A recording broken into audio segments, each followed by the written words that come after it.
So Smilegate is giving us an ML5 selector for the 5th anniversary. Yeah! Hey guys, Valky here, and if you're here, I'm sure you've heard that we'll be getting a selector for finishing Moonlight Theaters as a part of the Moonlight Blessings program announced for the 5th anniversary. I'm going to make this video as quick as possible explaining the value of each character, where they can be used, as well as how I use these units as a legend player, that's a top 100 player, on a 4-year-old account.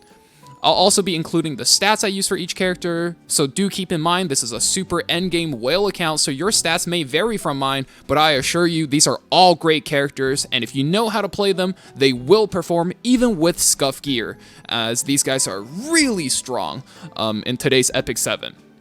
The units we'll be getting for this episode are Remnant Violet, Conqueror Lilius, Mediator Coeric, Sage Vivian, Commander Pavel, Death Dealer Ray, and Astromancer Elena. If you prefer the quick and dirty, here's a tier list of their relative value across all content. If you don't want to watch the whole video, just go top to bottom, left to right, pick whichever one you don't have first. That's it. I'll still be going over each unit, their roles, pros and cons, as well as how easy they are to use and gear and stuff like that. So let's begin. So at the top, we have Conqueror Lilius. She's a do-it-all type support with extremely high base speed, meaning she will scale really well with speed gear that you give her, and she's a two-way support. Which means not only does she augment your team with her vigor buff, buffing both attack and defense, and cannot be stripped, she also takes turns off of the enemy team's buff and lands some disruptive debuffs like her attack down and redirected provoke. She's used in every form of PvP, literally every form, arena, guild war, RTA, you name it, and she can fit into any team comp in all content, literally everywhere, in both PvE and PvP. And I cannot stress how rare this is in Epic 7, especially PvP. And I think she's been considered the best support ever, since she was released. I think she's an auto take if you don't have her, but you could also consider this next guy, Mediator Coeric. He's an extremely unique support.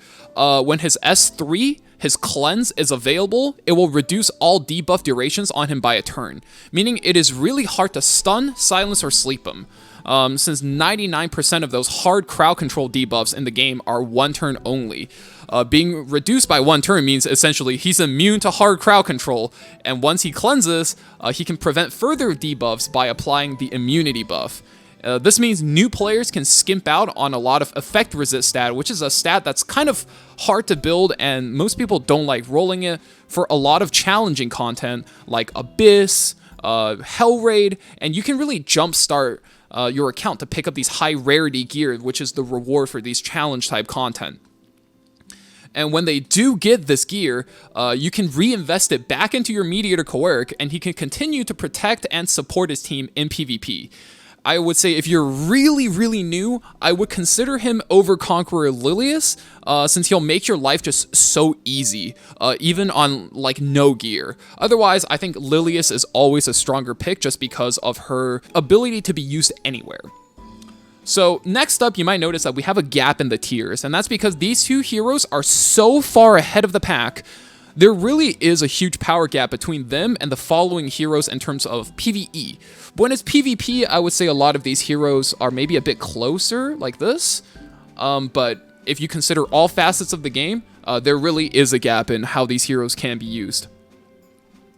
So let's talk about Sage Vivian and Remnant Violet, because these guys are two heroes that are different sides of the same coin. They're both hyper carries, they both run lifesteal set, and hyper carry is a term that means they can 1v4 if they're in the right matchup. But most importantly, I think they also have the same critical weaknesses, which is they're really weak to indirect, or also known as splash damage. But let's talk about Sage Vivian first. Her survival mechanic as a hyper carry is her insight stacks. For as long as she has these stacks, she takes 70% reduced damage from most PvP DPS units that relies on big hits. When she survives those, she buffs and heals up her team with her ultimate, and her auto attack can be soulburn and augmented into an AoE attack. I think she's a solid AoE DPS alongside Spectre Tenebria if you picked her up from Moonlight Connections, and you take her if you know you're going to be playing a lot of PvP and you need AoE for your account. Now, Remnant Violet is the single target version of Sage Vivian. So instead of focusing on AoEs, his S3 does massive damage to one target, making his matchups much more favorable when he can create a early pickoff kill. His survival comes from his 70% chance to evade, which is 50 from the buff that he gives himself, and 20% from usually the artifact that is ran with him. And when he dodges 5 times, he will shoot out another charge of his ultimate, potentially snowballing the advantage that he creates for himself.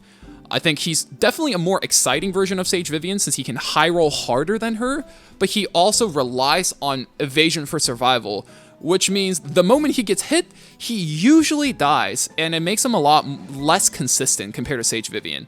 Both of these are solid DPS units that can carry a PvP fight. I would say pick whichever one style you like, or maybe pick whichever unit you like better by design. They're pretty similar, and whichever one you might need between AoE and single target.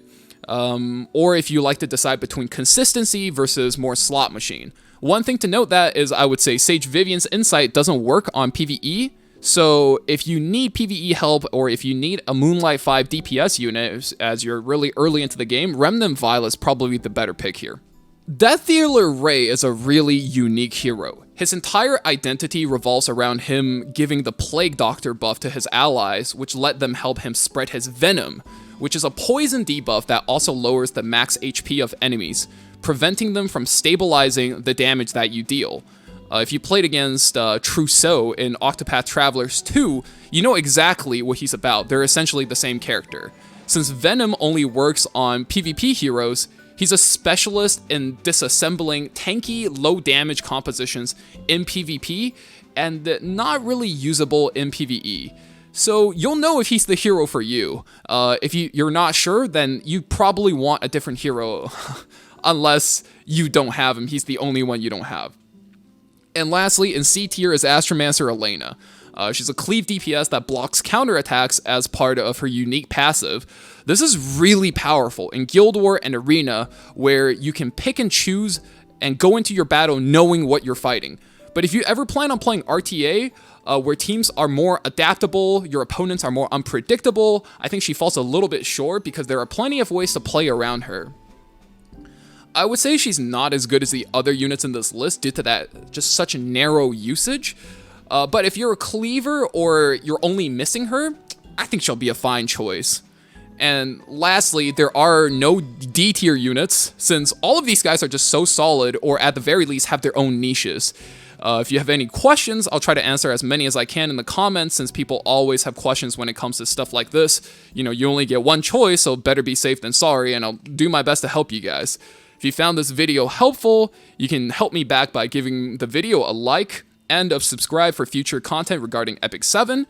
If you'd like to learn more about these heroes, you can click on the channel for short hero guides or watch my live streams, link in the description, and find me on Twitch where I stream RTA 6 days a week and try to go for top 100. So this is going to be it for this video. Thank you guys for watching it till the end, and I'll see you guys in the next video. See ya.